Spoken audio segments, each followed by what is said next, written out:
কেন করবে না বিয়ে? হ্যাঁ, করব তো বিয়ে, কিন্তু আমি তো বাইরের কাজে চলে আসছি কাল।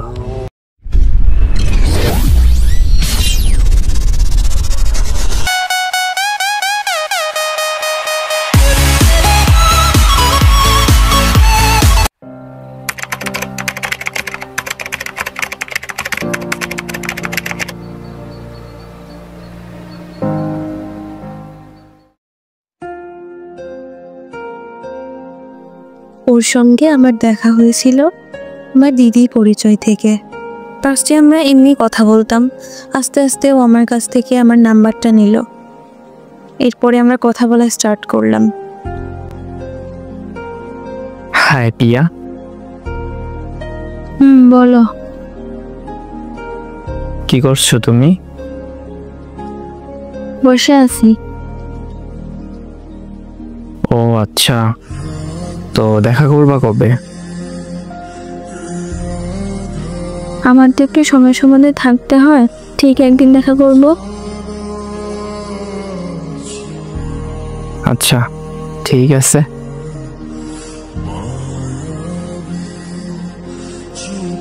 আমরা বেশ কিছুদিন ভালোই কথা বললাম। ও আমার অনেক কেয়ার করতো, আবার আমিও ওর কেয়ার করতাম। এইভাবে 1-2 মাস আমাদের রিলেশনশিপটা আগায়। তারপরেও আমাকে দেখা করার জন্য বলতো। ওই পিয়া শোনো। কি বলো? দেখো অনেক দিন তো হয়ে গেল, এইবার তো দেখা করো। হ্যাঁ, করতে তো আমিও চাই, বাট বুঝো আমার বাড়িতে একটু সমস্যা আছে। কিসের তোমার সমস্যা যে দেখা করতে পারবে না? আমার বাড়ি থেকে একা কোথাও ছাড়ে না, এটাই তো সমস্যা।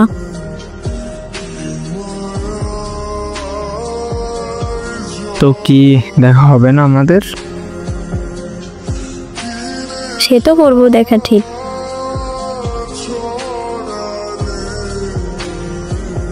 এইভাবেই ও আমাকে বারবার দিনের পর দিন দেখা করার জন্য বলতে থাকে, কিন্তু আমি পারতাম না সেটা করতে। তার পরের দিন রাত 2টার সময় আমাকে মেসেজ দেয় আর বলে যে, দেখো অনেক হইছে, আর সহ্য করতে পারছি না। তুমি দেখা করবা কি না কাল ফোনে আমাকে জানাই দিবা। গুড নাইট, আল্লাহ হাফিজ। ঠিক আছে, গুড নাইট।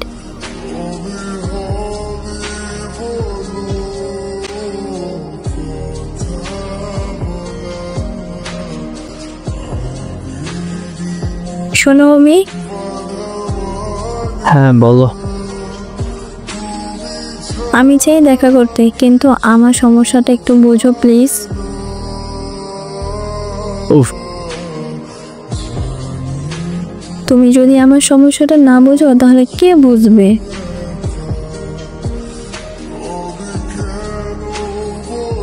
আচ্ছা ঠিক আছে, আমি বুঝবো। এখন কবে দেখা করবা ওইটা বলো। সামনে 25 তারিখে আমার শুভ জন্মদিন, তুমি আসবে। কোথায় আসবো বলো? বিরামপুর, আমার মাসিদের বাড়ি। ঠিক আছে, আসবো আমি। তুমি শুধু টাইম বলে দিও। এখন বাই, আল্লাহ হাফেজ।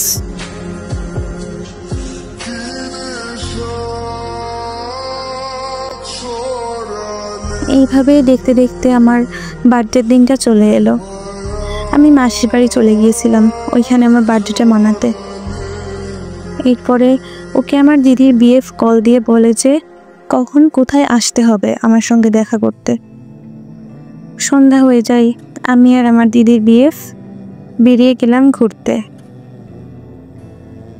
তারপর ওকে মেসেজ দিই আমি, কোথায় গো তুমি? কত দূরে আছো? এই তো চলে আসছি আমি। একটু ওয়েট করো গো। ঠিক আছে।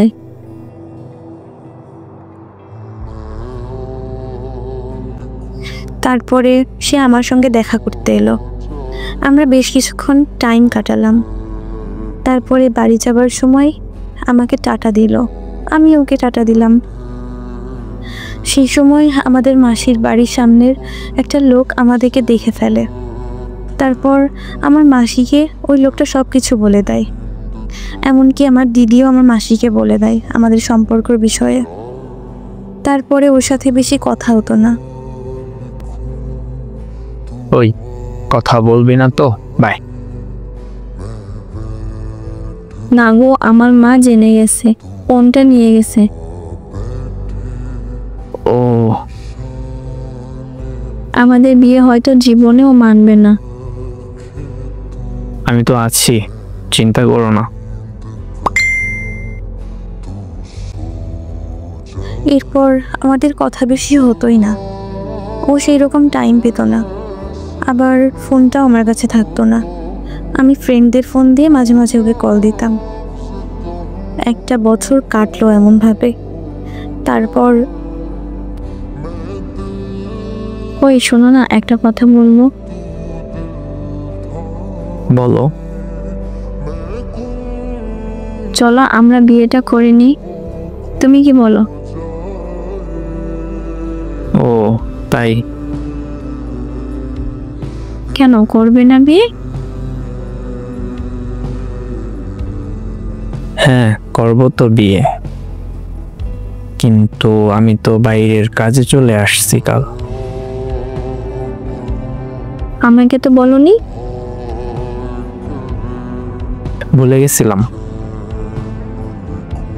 ঠিক আছে, পরে ফাঁক পেয়ে মেসেজ দেব। ভালো থেকো তুমি। হ্যাঁ তুমিও ভালো থাকো। I love you. Love you too অমি।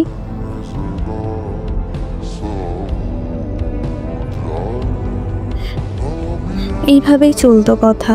কিছু মাস পর ও বাড়ি আসে, আর ও যে বাড়ি আসছে সেটা আমি জানতামও না, ও আমাকে বলেনি। আমি আমার দিদির কাছ থেকে জানতে পারি যে ও আসছে। তারপর চুপ করে একদিন বাবার ফোন থেকে ওকে মেসেজ দিই আর বলি, ওই তুমি বাড়ি আসছো? হ্যাঁ তো কি হয়েছে? আমাকে বলনি কেন? তোমাকে বলে কি হবে শুনি? ও শোনো, আমি তোমাকে ছেড়ে থাকতে পারছি না, চলো আমরা পালিয়ে যাই। আচ্ছা ঠিক আছে, কবে যাবা? 3 দিন পরে। ঠিক আছে তাই হবে। I love you. I love you two.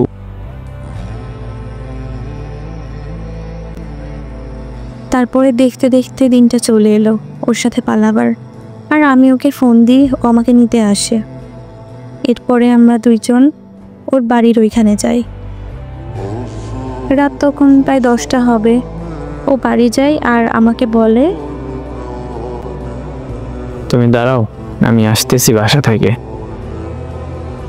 ওকে যাও, তাড়াতাড়ি ফিরো কিন্তু।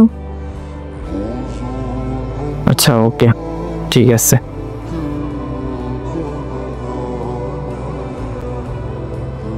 ও ওর বাড়ি গিয়েছিল, অনেকক্ষণ হয়ে গেছে, তাও ও আসছিল না। তার অনেকক্ষণ পর ও আসলো, আর আমি ওকে জিজ্ঞাসা করলাম,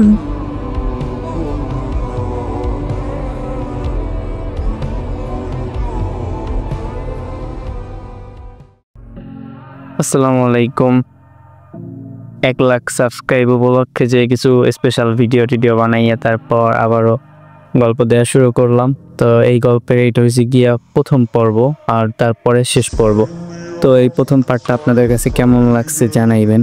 আর স্টোরি তো এতদিন শেয়ার করলেন, মানে সব কিছু ক্লিয়ারভাবে। এখন পারলে একটু তামিল মুভির মতো কইরা টুইস্ট রাইখা শেষ অবধি যে দেখবে সেই টুইস্টটা পাইবে, এইরকম করে স্টোরি শেয়ার করার ট্রাই করে। আমার কাছেও ভালো লাগবে, যারা দেখবে ওদের কাছেও ভালো লাগবে।